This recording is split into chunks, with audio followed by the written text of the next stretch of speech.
Flat Stanley, His Original Adventure by Jeff Brown. Chapter 4 The Museum Thieves. Mr. and Mrs. O.J. Dart lived in the apartment above the lamb chops.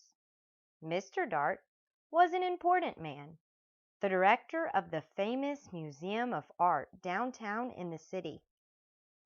Stanley Lambchop had noticed in the elevator that Mr. Dart, who was ordinarily a cheerful man, had become quite gloomy, but he had no idea what the reason was. And then, at breakfast one morning, he heard Mr. and Mrs. Lambchop talking about Mr. Dart. "I see," said Mr. Lambchop, reading the paper over his coffee cup, "that still another painting has been stolen from the famous museum. It says here that Mr. O.J. Dart, the director, is at his wits' end." "Oh dear! Are the police no help?" Mrs. Lambchop asked. "It seems not," said Mr. Lambchop. "Listen to what the chief of police told the newspaper. 'We suspect a gang of sneak thieves. These are the worst kind. They work by sneakery, which makes them very difficult to catch. However, my men and I will keep trying. Meanwhile, I hope people will buy tickets for the policemen's ball and not park their cars where signs say don't." The next morning, Stanley Lambchop heard Mr. Dart talking to his wife in the elevator. "These sneak thieves work at night," Mr. Dart said. "It is very hard for our guards to stay awake when they have been on duty all day. And the famous museum is so big, we cannot guard every picture at the same time.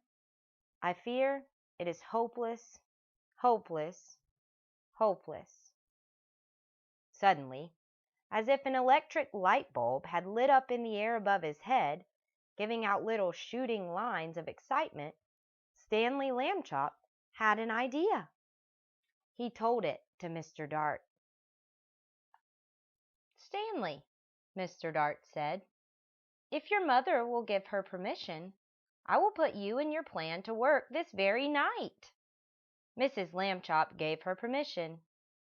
"But you will have to take a long nap this afternoon," she said. "I won't have you up till all hours unless you do." That evening, after a long nap, Stanley went with Mr. Dart to the famous museum. Mr. Dart took him into the main hall, where the biggest and most important paintings were hung. He pointed to a huge painting that showed a bearded man, wearing a floppy velvet hat, playing a violin for a lady who lay on a couch. There was a half-man, half-horse person standing behind them, and 3 fat children with wings were flying around above. That, Mr. Dart explained, was the most expensive painting in the world. There was an empty picture frame on the opposite wall. We shall hear more about that later on. Mr. Dart took Stanley into his office and said, "It is time for you to put on a disguise." "I already thought of that," Stanley Lambchop said, "and I brought one. My cowboy suit. It has a red bandana that I can tie over my face. Nobody will recognize me in a million years." "No," Mr. Dart said. "You will have to wear the disguise I have chosen." From a closet he took a white dress with a blue sash, a pair of shiny little pointed shoes, a wide straw hat with a blue band that matched the sash, and a wig and a stick. The wig was made of blonde hair, long and done in ringlets. The stick was curved at the top, and it, too, had a blue ribbon on it. "In this shepherdess disguise," Mr. Dart said, "you will look like a painting that belongs in the main hall. We do not have cowboy pictures in the main hall." Stanley was so disgusted. He could hardly speak. "I will look like a girl. That's what I will look like," he said. I wish I had never had my idea. But he was a good sport, so he put on the disguise. Back in the main hall, Mr. Dart helped Stanley climb up into the empty picture frame. Stanley was able to stay in place because Mr. Dart had cleverly put 4 small spikes in the wall, one for each hand and foot. The frame was a perfect fit. Against the wall, Stanley looked just like a picture. "Except for one thing," Mr. Dart said. "Shepherdesses are supposed to look happy. They smile at their sheep and at the sky. You look fierce, not happy, Stanley." Stanley tried hard to get a faraway look in his eyes and even to smile a bit. Mr. Dart stood back a few feet and stared at him for a moment. "Well," he said, "it may not be art, but I know what I like."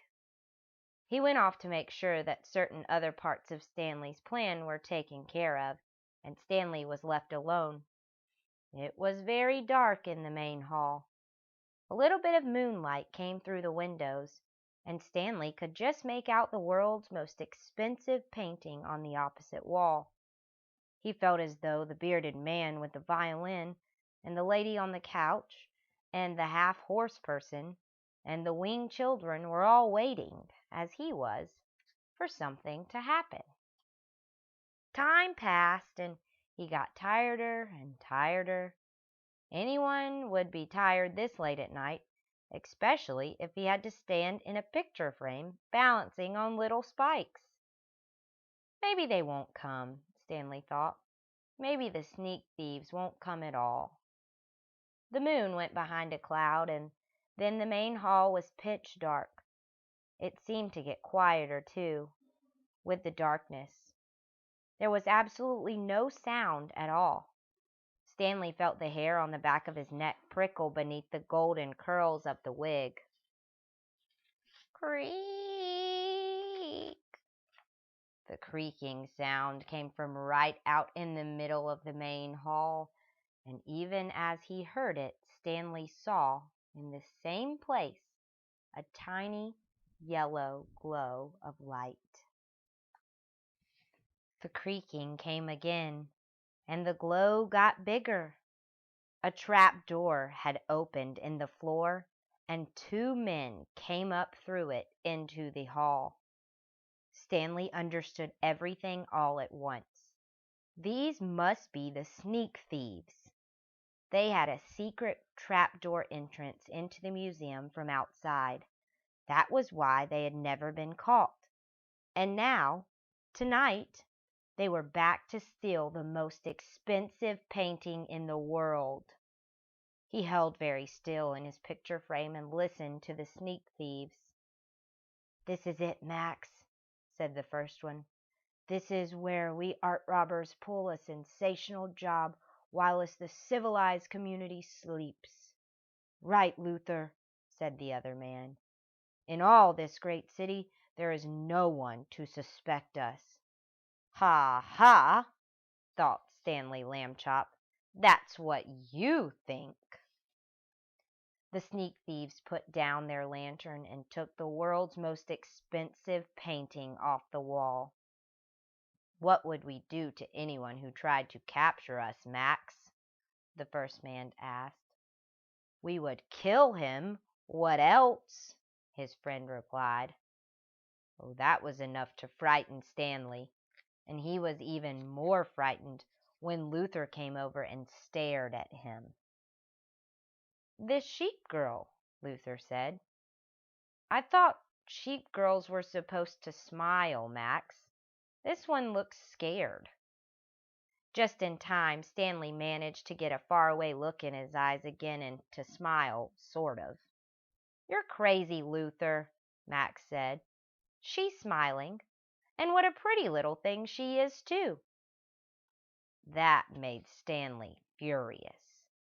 He waited until the sneak thieves had turned back to the world's most expensive painting, and he shouted in his loudest, most terrifying voice, "Police! Police! Mr. Dart! The sneak thieves are here!"